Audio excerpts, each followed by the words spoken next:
You don't need to shout. You don't need to argue. You don't need to write one last letter of accusation. All you do is go silent, disappear, and never come back. For a normal person, that might be the end of a relationship. But for a narcissist, it's the beginning of a silent collapse they can't control and can't endure. Because what you took away wasn't just a lover.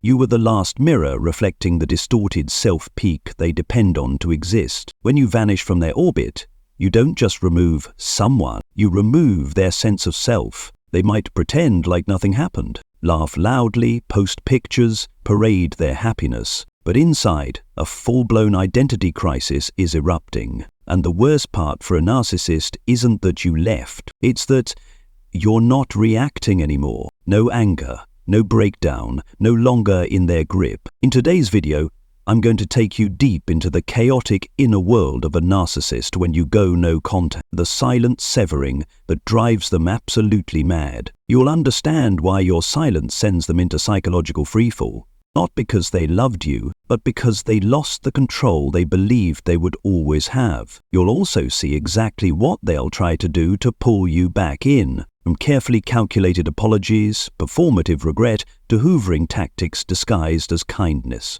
And most importantly, I'll show you how to hold the power of that silence without falling back into the emotional traps that once left you shattered. Because no contact isn't just a method of retreat, it's a bold declaration that you're no longer playing their game. And once you understand what's truly happening behind the mask they wear, you won't feel fear anymore, only freedom. Don't forget to hit subscribe if you're on the healing journey, and stay with me until the very end of this video, because the truth you're about to hear may be the last thing you need to close that door for good. 1. Because you just took away the one thing that defines their identity, reflection. A narcissist doesn't exist as an independent being with a solid sense of self. They exist through the people around them, especially you. You weren't just a partner, a companion, or a beautiful memory from the past. You were the mirror, a mirror they looked into every single day to reassure themselves, I have value, I'm special, I have power. When you go no contact, you're not just walking away. You shut off the supply, you take down the mirror, you pull back the light they clung to in order to feel like they exist. And that drives them into panic, not because they lost you, but because they lost the image of themselves that you used to reflect. They don't know how to exist without someone gazing at them with admiration. Fear, anger, or confusion. All those emotions are reactions, and for the narcissist, reaction is fuel. When you go silent, you cut off the entire emotional energy system they use to feed on. They may pretend not to care, they may laugh loudly, post happy pictures, act like life is better than ever, but inside they are unraveling. There is no one left to confirm they're the victim, no one left to validate that they're the amazing one who got away, no one left to reflect the fantasy they need to believe about themselves. And for a narcissist, there is nothing more terrifying than having to see themselves clearly, without anyone left to uphold the illusion. 2. Because you've broken the cycle of control they've lived by their entire life. A narcissist doesn't love you the way you understand love. They're not looking for connection. They're looking for control. Everything they did, from overwhelming you with love bombing to manipulating you with silence, blame shifting, and playing the victim, was part of a carefully constructed cycle of control. And that cycle only works when you keep reacting. When you cry, they feel powerful, but when you get angry, they know they still matter, even when you plead, accuse, or try to explain. But no contact? No contact is the total disruption of their script. As you stop replying, you stop reacting, you stop playing the game, and they lose their bearings because the old tactics no longer work. Narcissists operate through invisible power, the belief that they can make you feel something whenever they want to. But when you break that cycle, you don't just reclaim your freedom, you force them to confront what they fear most, helplessness. And to them, that's not just a loss, it's humiliation. When you refuse to re-enter their familiar drama, they have no more cards to play. They can't seduce you, they can't threaten you, They can't confuse you. And in that moment, the entire structure of their power begins to collapse, right at the place they once believed they were untouchable. 3. Because you made them realize no one believes their performance anymore. A narcissist doesn't live authentically. They live in a performance, a role scripted by the need to be admired, praised, obeyed, and believed without question. And you, the one who once loved them, were their most loyal audience. You once believed their tears. You were moved by their apologies, saw the pain beneath their surface, and thought you could heal it. To them, that wasn't connection. It was proof that the performance still worked. But when you went no contact, you didn't just go quiet. You withdrew your belief. You stopped believing they were in pain. Stopped believing they were different from the others. Stopped believing they needed you to change. And that for a narcissist is a brutal blow to the ego, not because you left, but because you saw the truth behind the act. And you weren't fooled anymore. The most terrifying reality for them isn't losing you, it's being exposed. You were the one who saw behind the curtain, where there were no lights, no applause, no perfect makeup. You knew the script. You understood the structure. And you walked away the moment you realized it wasn't real. That's what drives them crazy. Not that you betrayed them, but that you woke up. And once you're awake, the role they play loses its power, not just over you, but even over themselves. 4. Because your silence exposes the wound they've been hiding their entire life. Behind the arrogance, the coldness, or the charm of the narcissist lies a primal wound, usually rooted in childhood, a lack of unconditional love, abandonment, and a deep shame of not being enough. But instead of facing and healing it, they bury it beneath a magnified false self. They create an image. I'm perfect. I'm special. I don't need anyone. And every relationship, including the one they had with you, becomes a tool to escape that pain. However, when you go no contact, you don't just walk away. You force them to face the very thing they've been running from all their life, their inner worthlessness. No more you to manipulate, no more you to blame, no more you to reflect back an image of unlovable. They are left to face themselves. And what they see is not strength. They see the child inside, abandoned, forgotten, rejected, with no one coming to save them. Your silence is not just absence. It's the rawest mirror they've ever faced, reflecting what they've spent years trying to bury. That not everyone is easy to control. Not everyone stays, and no one is obligated to love them unconditionally forever. And for someone who built their entire identity on rejecting pain, being forced to confront it in silence is nothing short of an internal collapse. 5. Because no contact takes away the last thing they cannot control, their image in your eyes. To a narcissist, every relationship is a stage. On that stage, they control not only how they are seen, but also how you see them. They need you to believe that they are the victim, that they tried, that if the relationship failed, it was your fault because you were too sensitive, too difficult to love, or not patient enough. As long as they can influence your perception, they still have control over the narrative. But no contact cuts that off. You no longer discuss, no longer explain, no longer react when they twist the story. You go silent, and that silence takes away the last thing they desperately held on to, the ability to define their image in your mind. And for the narcissist, that is the ultimate defeat. They cannot rewrite history if you're no longer reading. They cannot manipulate emotion if you're no longer responding. And they cannot salvage their image if you no longer care who they are.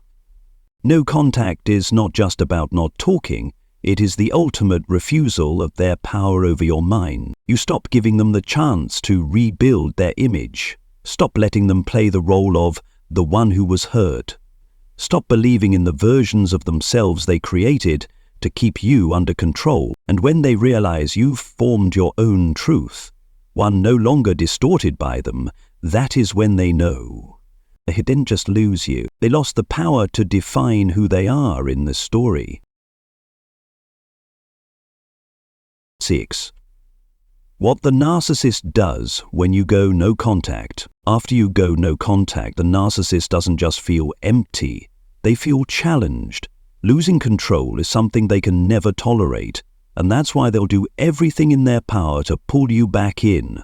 Not because they love you, but because they cannot accept failure. They can't accept that you've escaped their influence. They can't accept that this time you don't need an apology, you don't need closure, you don't need another story. And they know very well that to make you come back, they can't just reuse the old tactics in crude ways. So they change their strategy, from aggression to sweetness, from blame to apology, from coldness to being understanding. But don't let that sudden kindness fool you. Every word, every action, every coincidence is orchestrated to target your greatest vulnerability, your empathy. They'll start with apologies that sound sincere. They'll say things like, "I know I hurt you. I wish I could go back and fix everything." Or, "Back then I wasn't mature enough to understand how much you loved me." These words are carefully crafted to soften you, to touch that old longing you carried during all the painful times. The hope that if they could just realize the problem, everything would finally be okay. But look closer. They never say what they actually did wrong. They don't mention how they manipulated you, how deeply they hurt you, or how badly they treated you. They just stir up vague emotions, leaving you to fill in the blanks, to rationalize and convince yourself maybe they've changed. But the truth is they haven't changed at all. They're just using a softer version of the same power they once held over you. If the apology doesn't move you, they'll shift to a more subtle tactic: fake remorse, fake awakening. Suddenly they start talking about going to therapy, about the lessons they've learned since you left. They'll talk about their difficult childhood, their fear of intimacy, their unhealed wounds that made them hurt you, and once again you feel a stir inside. Because these were the things you once longed to hear, the acknowledgements you desperately waited for when you were still there. But ask yourself, why didn't they say this while you were still around? Why did they wait until you left, went silent, and completely cut contact to realize everything? The answer is clear. They didn't change because they were awakened. They changed because you stopped responding. They changed because their power was slipping, and they needed to reclaim it at all costs. If none of these tactics work, they will resort to hoovering, a series of subtle tricks designed to suck you back in. At this point, you'll start seeing actions that seem random: an accidental message, a polite birthday wish, a nostalgic song, or returning an item you once left behind. All of it is an excuse. None of it is accidental. They know you're a thoughtful, empathetic, polite person, and they rely on that to make you feel obligated to reply, even if it's just a polite thank you, an emoji, or simply viewing the message. And to them, if you respond, even slightly, the game can start again. And if you still don't respond, they'll shift roles, from the one who's sorry to the one who's been hurt. They'll begin telling others that you were too cold, too harsh, that they tried to change but you didn't give them a chance. They'll start rewriting the story, not for you to read, but to protect their image in the eyes of others. But the truth is, you're no longer in that script. You've stepped out. And what drives them crazy is the fact that you no longer need their validation. You don't need to know if they've changed. You don't need to be understood. You don't need a late explanation, because you already understand, and you understand too well. They'll never admit that you're the one hurting them now. They'll never say that it's your calm silence that's shattering their entire system of control, but that's the truth. And that's why they'll resort to every remaining tactic, every seemingly kind gesture, every last remnant of the past relationship to pull you back, not to love you, but to avoid admitting they've lost the only person who ever loved them sincerely. In the next part, we'll dive into how to stay strong in no contact, even when guilt creeps in, when they seem changed, or when your heart wavers, because holding the silence isn't about avoiding conflict. It's the clearest sign that you've awakened, and this time, you're not going back. If you're on that journey, don't forget to hit subscribe and keep watching. You are not alone. and you don't need to apologize for saving yourself. 7. How to stay strong in no contact when sweet temptations return. This is the most challenging phase, not when you left, but when you finally start to feel peace and they come back. No more anger, no more blame. Instead, it's a gentle message. Just wanted to see if you're okay. A nostalgic line. Do you remember that place where we used to talk until sunrise? A softer tone, more respectful, kinder than ever before. And suddenly, all the old wounds start to stir inside you, not because you still love them, but because you once loved them so deeply, because you once wanted them to change, once prayed for the day they'd finally get it. You once stood ready to forgive, if only they could be real with you, and now they're playing that role. But ask yourself this: how much did you have to endure to finally decide to walk away? How many sleepless nights? How many turns asking yourself if you were ever enough? How many times did you forgive the same behavior? And what finally made you choose silence over one more explanation? Never forget, a narcissist doesn't change out of regret. They change behavior only when they lose power. This new tenderness is not a way, it's strategy, because if you truly mattered to them, they never would have pushed you to leave in such deep pain. They're not coming back to love you, they're coming back to see if they still have influence. So how do you stay strong in no contact when they return with sweetness? First, write the truth while you're still in pain, not to vent, but to remind your future self. Write down the words that made you feel small, the moments you were manipulated, the times you knew you were being controlled but stayed because of hope. Later, when they seem kinder, gentler, read it again. Remind yourself you didn't leave because they were evil. You left because they were not real. Second, understand that guilt is normal. A narcissist knows you have a soft heart, and they'll target that very thing. You may start to wonder, am I being too cruel? Maybe they've really changed. If I don't respond, am I hurting them too? But remember, you stayed for so long, and they used that time not to love you, but to drain you. So that guilt, it's not worth another heartbreak. Third, rebuild your emotional anchors. When you feel lonely, don't message them. Text a safe friend. Write in your journal. Take a walk. Rewatch this video. Tell yourself, this feeling is temporary, but going back to them will cost more than you remember. And finally, understand that not responding is not cruelty, it's self-respect. Saying nothing isn't apathy. It's an active decision to protect yourself from being hurt again. Silence isn't the Cold War. It's the clearest voice you've ever had. I see you now, and this time, I choose me. You don't owe them well wishes. You don't owe them a cracked door. You don't owe them another chance to redeem themselves. The only thing you are is to yourself. A life no longer spinning around someone else's emotional chaos. And if you ever feel weak, remember this: those who love deeply never walk away easily. Those strong enough not to go back are the ones finally learning to love themselves right. You've already done the hardest part. You left. Now it's time for the most powerful part. With the peace you truly deserve. If you've ever thought that silence was a sign of weakness, if you've ever worried that walking away without a word made you too cruel, if you've ever felt guilty for no longer responding, no longer being gentle, no longer being willing to try one more time, then let me make one thing very clear today. Your silence is not coldness.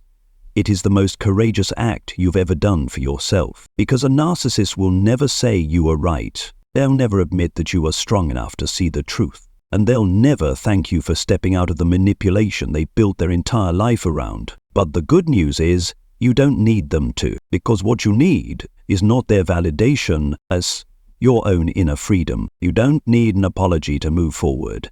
You don't need closure from someone who was never truly open. You only need one thing: the unshakable belief that you were right to choose truth and to choose yourself. No contact isn't just a strategy, it's a declaration. I am no longer willing to pay the price for someone else's chaos with my own mental health. And if you're in that season now, know this: you are not alone. There are millions of others out there. People who were manipulated, diminished, made to carry the weight of love that hurt, and they're learning to rise. You are one of them. If this video spoke to you, hit subscribe, Share it with someone who needs to hear this, and leave a comment below. I chose silence. And I am free, because sometimes you don't need to scream to be heard. You just need to go silent at the right time, with the right person, and never go back